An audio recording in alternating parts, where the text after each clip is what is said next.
जितने कुकर्म किए हैं मरते समय पे इसने मेरे भगवान आप यहाँ पर आए हैं चित्र हाथ थोड़ी ना चल रहा है। अरे हम भजन गा रहे हैं, हमको पैसा मिला है। ऐसा झूठ कहूँ तो डंडा लेके भगाइए। हमको भजन गाने का ऐसा बिना पैसों में जाती नहीं हूँ मैं, ढंग चलता है हमारा। हमको पैसा लेकर जब हम भजन गाते हैं तो हमको वो रिजल्ट नहीं मिलता जो आपको मिलता है, क्योंकि हम यहाँ लेने आते हैं, आप यहाँ हमको देने आते हैं और देने वाला सदा सर्वश्रेष्ठ होता है। इसीलिए भजन गाइए आप। राम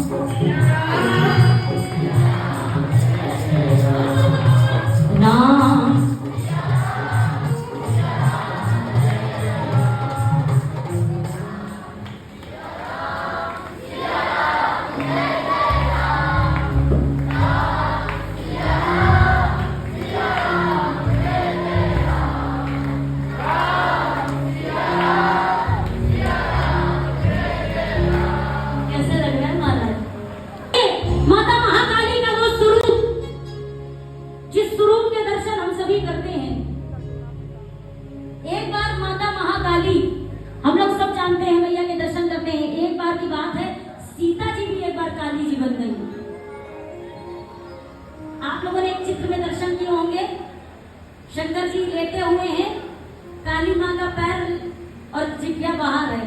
ये दृश्य कब हुआ, कभी सोचा आपने? एक बार सीता माता महाकाली बन गई साहब।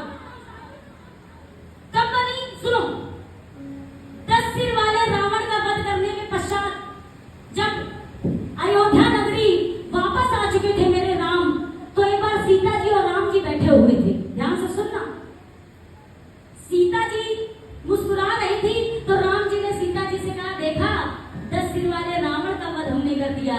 तो सीता माँ ने कहा, उसका वध करना कौन सी बड़ी बात है, अभी एक रावण और है, वो पाताल लोक में है, 100 सिर वाला रावण है, उसको मार कर दिखाओ तो जाने।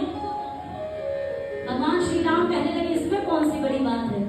भगवान श्री राम ने अपनी सेनाओं को तैयार किया, संगठित करके पाताल लोक गए और भीषण युद्ध हुआ साहब, भीषण युद्ध हुआ। लेकिन उस युद्ध में उस 100 सिर वाले रावण ने एक अस्त्र ऐसा चला दिया जिससे राम जी के साथ साथ पूरी सेना मूर्छित होकर गिर पड़ी। माता महाकाली को क्रोध आ गया।